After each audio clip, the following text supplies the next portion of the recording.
خطبہ جو ہے جمعہ کا ہمارے ملکوں میں کس شکل میں پڑھا جاتا ہے؟ سوائے کچھ جماعتیں ہیں جیسے جماعت اسلامی کا کچھ خطبے چھپتے ہیں، کچھ جگہوں پر اردو میں خطبہ ہوتا ہے، اس کے علاوہ 75% جو ہندوستان میں خطبہ ہوتا ہے وہ صرف ایک تبرک کے طور پر ثواب کی نیت سے پڑھ کے نماز کو جائز کرنے کے لیے دہرا دیا جاتا ہے۔ اب حالانکہ وہ خطبہ نہیں ہے، وہ تقریر ہے، تقریر، وہ کرنٹ ایشو پر گفتگو ہونی چاہیے۔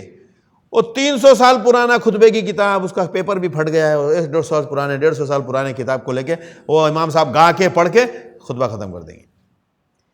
عوام بھی ویسی ہے، ایسا نہیں، عوام بھی سبحان اللہ، اور جو ہمارے حضرات لوگ ہیں وہ بھی سبحان اللہ۔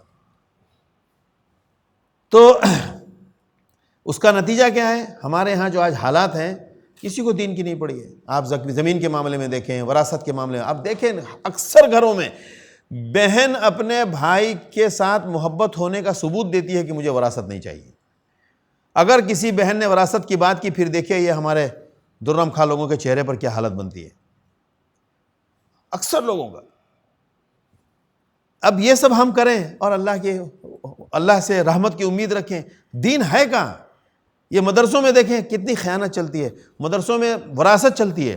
ممکن نہیں ہے کہ کسی مدرسے کے، حتیٰ کہ وہ چھوڑیں آپ، ابھی میں آپ کو ایک تازہ بتا رہا ہوں، ایک صاحب کا بچہ 12ویں پڑھ رہا ہے، اس بچے کو کسی نے مشورہ دیا کہ بھائی 12ویں پڑھو تو ذرا آگے پڑھو یار کچھ اچھا، باپ اس کو پڑھنے دینے کے لیے تیار نہیں ہے۔ کیوں بھائی؟ بولا تم پڑھے گا تو یہ مسجد ہاتھ سے نکل جائے گی۔ اس بچے کا کیریئر خراب کر رہے ہیں۔ یہ میں بہت محتاط رہ کے مجھے بات کرنا پڑتا ہے، ورنہ وہ کہیں بات بہت جلدی سمجھ میں آ جائے گی کس کا قصہ ہے، چونکہ اب تو ریکارڈ بھی ہوتا ہے تو، لیکن جاننے کی بات ہے، آپ سوچیں، ہماری سوچ دیکھیں، ایک چھوٹی سی مسجد میں یہ حال ہے تو بڑے بڑے اداروں میں کیسے کوئی کسی دوسرے کو جانے دے گا؟ تو وَكَانَ عَاقِبَةُ أَمْرِهَا خُسْرًا، تو ایسے لوگوں کا انجام ناکامی ہی ہوتا ہے، ناکامی ہی ہوتا ہے۔ اللہ تعالی ہمارے ملک کے حالات کو بدلے، ہم یہاں سے تیار ہو کے جائیں، اس میسج کو وہاں پھیلائیں، وہاں کے مولانا صاحب سے جا کے ہاں حضرت نہیں، اب ذہن سے نکال دیں، قرآن اور سنت کو دماغ پہ بٹھائیں، بڑی پگڑی بڑی داڑھی کو اپنے ذہن سے فوراً باہر نکالیں۔ سنت ہے تو وہ سب کے لیے سنت ہے، دھوکہ کھانا بند کریں، بالکل دھوکہ کھانا بند کریں۔ کیا کام کرنا ہے وہ کام کرنے کی طرف ہمارا ذہن جانا چاہیے، اور جو پرانے لوگ ہیں ان کے دماغ میں اتنا بیٹھا ہوا ہے کہ وہ آسانی سے نکلتا نہیں ہے۔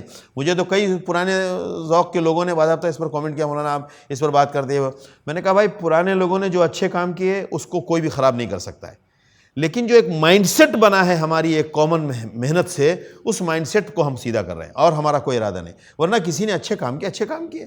لیکن آپ یہ دیکھیے ہمارا آج سیاسی طور پر ہندوستان میں ہمارے کتنے برے حالات ہیں، اس پر ہماری کیا محنت ہو رہی ہے؟ قرآن کا تو ٹاپک ہے وہ، قرآن تو بار بار کہہ رہا ہے کہ بھائی تمہارا باہر کے اندر اٹھ کے آپ دنیا کے معاملات کو سمجھو اور اس کو ڈیل کرو، تمہارے صرف مسجد میں بیٹھنے کے لیے ہم نے دین نہیں دیا ہے۔ میں تو اکثر کہتا ہوں کہ مسجد کے اندر کا دین گھنٹے 1.5 گھنٹے کا ہے، پورا دین تو مسجد کے باہر کا ہے، اصل دین تو ہے ہی مسجد کے باہر کے لیے، اور ہم نے کیا سمجھا ہے؟ نہیں، پوری دینداری مسجد کے اندر کی ہے، اسی لیے تو مسجد میں ہم قید کیے جا رہے ہیں۔ اللہ تعالیٰ سوچ کی بلندی عطا فرمائے، اور جس قوم کے اندر سوچ کی بلندی ہوگی تو اس کا کام بھی بڑا ہوتا ہے۔